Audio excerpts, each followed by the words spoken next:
Because sales is ultimately hypnosis. It's manipulation. It's pimping you out so that you can do what I want. And that's give me your money.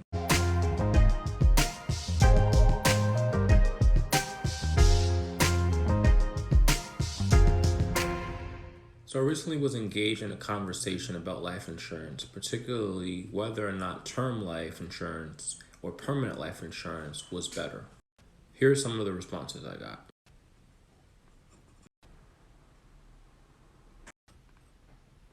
And so in a nutshell, a lot of people chose term because it was cheaper, and they subscribe to this ideology that insurance is for protection, not for investing. Whereas others were very passionate about this idea of combining the vehicle of whole life that allows for you to invest and protect simultaneously. But then there was a slippery slope that was approached.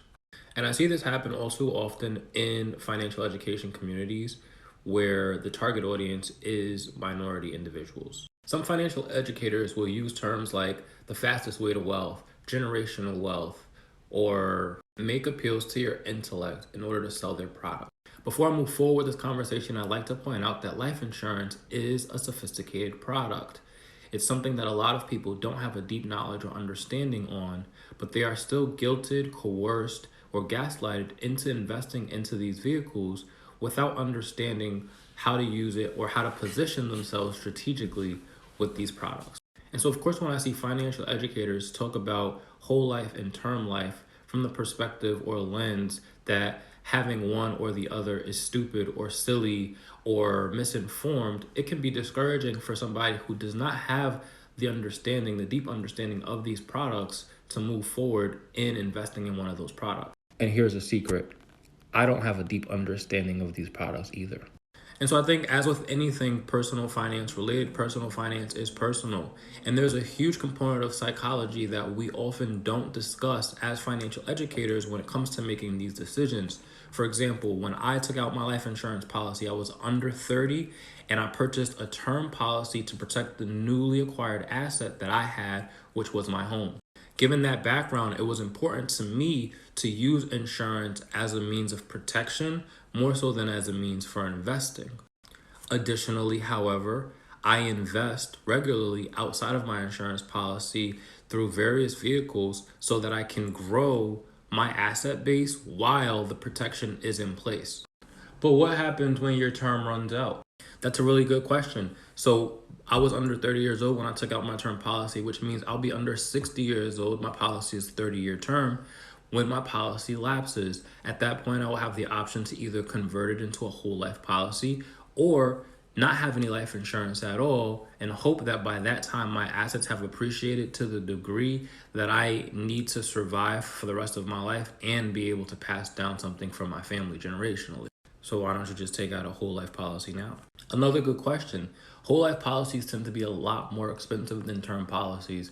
And so as a result, there's less spending money that I can actually direct into investments that I choose because so much of the money is being funneled into these whole life policies. Beyond that, the huge sales point for whole life policies is the cash value accumulation that most people, in the event of emergency, because they're not already investing, are going to access because that's the only means of access that they have. But the banks, the insurance companies, and even the Rockefellers did this. Please read. Ultimately, I think it's culturally insensitive to talk about what the Rockefeller family has done to build wealth with the head start of multiple generations. The purpose of this series of videos is not to say that one is better than the other, but to talk to the insurance salespeople and the people that they sell to and identifying how insurance salespeople can prey on financial traumas, which is my area of specialization, in order to get the sale.